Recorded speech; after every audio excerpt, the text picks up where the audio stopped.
Fala galera! Vocês estão com o psicológico em dia? A terapia tá paga? Se estiver, ou não, né? Porque eu sei que tem uns masoquistas aí que me assistem. Preparem-se para mais uma listinha cabulosa. 5 filmes proibidos que jamais serão refilmados, parte 9. Vem comigo que está começando o Horrorpédia.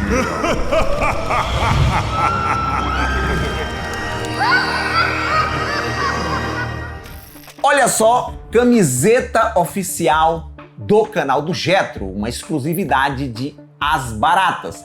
Clique no link que está na descrição e conheça melhor essa e outras estampas bem legais. Virei fã da loja e tenho usado muitas camisetas por aqui e também bonés de As Baratas. Com o meu cupom GETROFRETE, você ganha frete grátis nas compras acima de R$160. Este é o nono programa dessa série de proibidões, mas como a todo instante aparece gente nova por aqui e a maioria cai de paraquedas no canal, vou repetir um aviso importante. Os filmes citados neste vídeo são pesados, abordam temas sensíveis para alguns e podem acionar gatilhos emocionais. Prossiga por sua conta e risco, sabendo que à medida que o ranking for subindo, o nível de desgraçamento mental também vai aumentando.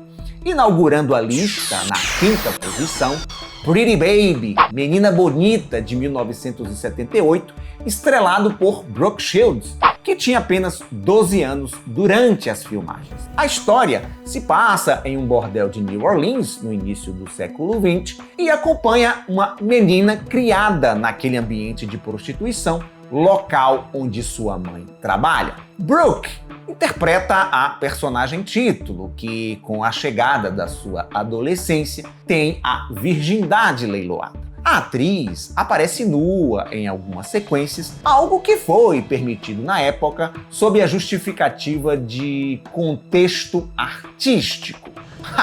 Hoje, isso jamais aconteceria porque esbarraria em leis mais rígidas de proteção à infância. Em vários países, qualquer nudez de menores em filmes comerciais pode ser considerada exploração infantil, independente do contexto narrativo. E na época de lançamento do filme, Pretty Baby foi sim alvo de críticas, gerou controvérsias antes mesmo de estrear. O diretor francês Louis Malle foi chamado de pervertido e a obra considerada pornografia infantil. Mas naquela época não havia internet e esse tipo de produção era vendida como arte provocativa. Em 2023, no documentário A História de Brooke Shields, a atriz revelou desconforto com a forma como foi dirigida e sexualizada tão jovem. E esse seu depoimento só reforça a ideia de que o filme pertence mesmo a um momento histórico específico da indústria cinematográfica, difícil de repetir. Por conta das regras atuais, muito mais rígidas, envolvendo menores de idade em sets de filmagem, um remake de Menina Bonita jamais passaria pelos departamentos jurídicos de grandes estúdios. Outra produção setentista que dificilmente ganharia uma nova versão nos dias de hoje é The Possession of Joe Delaney, Possuídos pelo Mal, o título aqui no Brasil, longa-metragem lançado em 1972, um ano antes de O Exorcista. Um remake seria extremamente improvável, não porque a história de possessão seja impossível de refazer, afinal de contas esse tipo de filme continua sendo feito regularmente, mas porque vários elementos específicos da história colidiriam com sensibilidades contemporâneas. A trama acompanha o personagem título, Joe Delaney, que após um colapso nervoso, começa a exibir comportamentos estranhos e violentos. Gradualmente, sua irmã Nora, vivida pela Shirley MacLaine, descobre que Joe pode estar possuído pelo espírito de um assassino porto-riquenho. Olha só! Não bastasse essa representação racial estereotipada, o filme dá a entender que os irmãos Nora e Joe têm uma relação incestuosa, de codependência até. Mas a polêmica maior envolvendo possuídos pelo mal, o que levou o filme ser tesourado no Reino Unido e ter ficado muitos anos no ostracismo, escondido pela própria Paramount Pictures, que financia o longa-metragem, é a cena climática, onde um garoto de 12 anos é obrigado a se despir e dançar nu sobre uma mesa na frente do possuído Joe. Em uma entrevista de 2020, o ator David Elliott, que interpretava o garoto, relatou que essa experiência constrangedora foi a fonte de muitos traumas ao longo da vida, que exigiu anos de terapia. Ele alegou que a cena da mesa não fazia parte do roteiro original quando ele aceitou o papel. Uma refilmagem até que poderia existir, mas teria que modificar tantos elementos, a questão do preconceito racial, a violência infantil, a relação invulgar dos protagonistas, que provavelmente, depois de tantas alterações, deixaria de ser o mesmo filme. Realizado em 1974, Flávia, la monaca muçulmana, Flávia, a freira muçulmana, é um dos exemplos mais radicais do cinema italiano setentista, quando o assunto é provocação religiosa e crítica institucional. Só esse título dá muito pano para manga. Pertencente ao ciclo de filmes batizado como Nunsploitation, ele mistura drama histórico, erotismo e violência com uma crítica feroz ao poder da igreja. Ambientado na Itália no século XX, a trama acompanha a protagonista, Flávia, interpretada pela brasileira Florinda Bolkan, jovem enviada para o convento por seu pai conservador. Lá, à medida que amadurece, a moça passa a questionar a estrutura religiosa que a aprisiona, até porque o lugar é dominado por repressão, hipocrisia e abuso de poder. Sua rebelião desencadeia um espiral de violência, fanatismo e punição brutal. Delírios envolvendo sexo, abusos, torturas, empalamentos, decapitações e alguns trechos com animais de verdade fazem parte da narrativa. Tudo é brutal e extremamente gráfico. Ainda que uma refilmagem amenizasse essas passagens, sugerindo mais do que mostrando, sobraria muito sacrilégio, e só a fetichização do hábito religioso e a crítica ao clero já seriam o bastante para uma nova versão de Flávia, a freira muçulmana, jamais ver a luz do dia. Chegando em segundo, La Bête, O Monstro, de 1975, longa-metragem francês surrealista e provocativo, que mistura horror gótico, erotismo e humor grotesco. E bota grotesco nisso. A história gira em torno de Lucy, uma jovem aristocrata inglesa que viaja para a França para se casar com o herdeiro de uma família decadente. Enquanto os preparativos avançam, a moça é atraída por uma antiga lenda local sobre uma criatura monstruosa. Em uma extensa sequência onírica, a mais famosa do filme e que fez com que ele fosse censurado em vários países, uma moçoila vive um momento íntimo com essa tal criatura. E a cena, bastante gráfica, bastante explícita, é pra lá de chocante, com direito a muitos fluidos, onanismo e esfregação.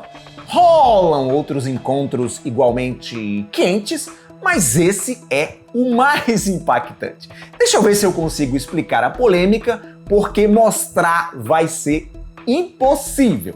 O monstro do título é um cara fantasiado, claro, luvas com garras, uma máscara. Porém, e esse é um grande porém, a benga é de um cavalo e não é algo imitando o instrumento de um cavalo, não! As atrizes vão lá e acariciam, se esfregam num garanhão, num cavalo de verdade. Ainda que os trechos sejam apresentados em forma de um sonho erótico, puta merda! Não deixamos de ter aqui cenas de bestialidade explícita. E esse tipo de conteúdo, mesmo dentro do cinema adulto contemporâneo, é considerado altamente problemático e frequentemente proibido por leis ou regras de distribuição. Nenhum executivo de estúdio em sã consciência aceitaria financiar ou distribuir um projeto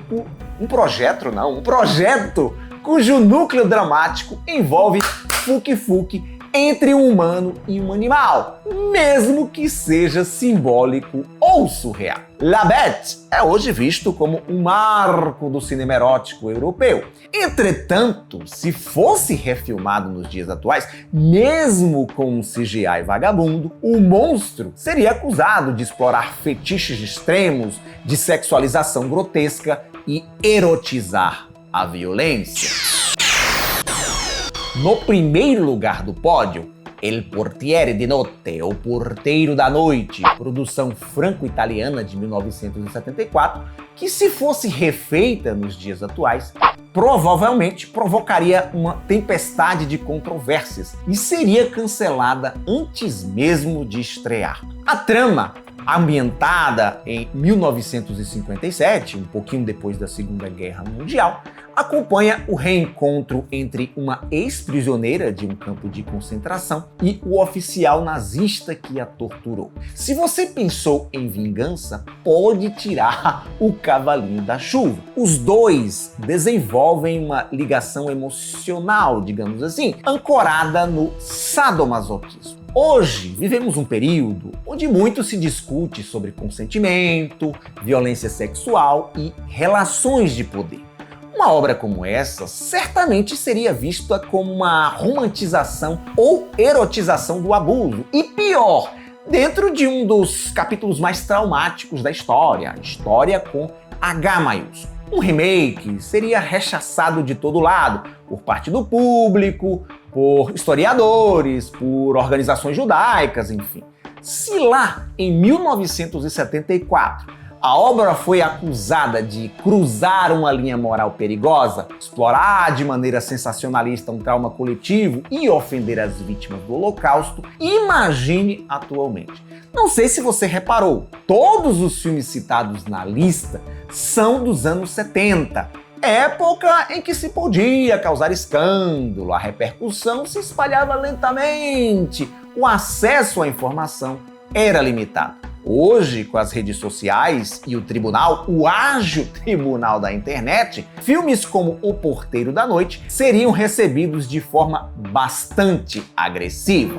Charlotte Rampling, The Night Porter. E aí, curtiu a lista? Garimpar longas-metragens como estes tem sido divertido. Tenho visto muita coisa obscura e grotesca que eu não fazia ideia que existia.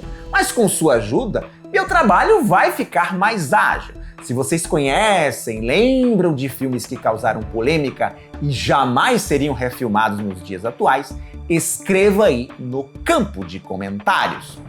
Obrigado por sua audiência, lembre-se do like maroto e me seguir nas minhas outras redes sociais. Tchau e até a próxima!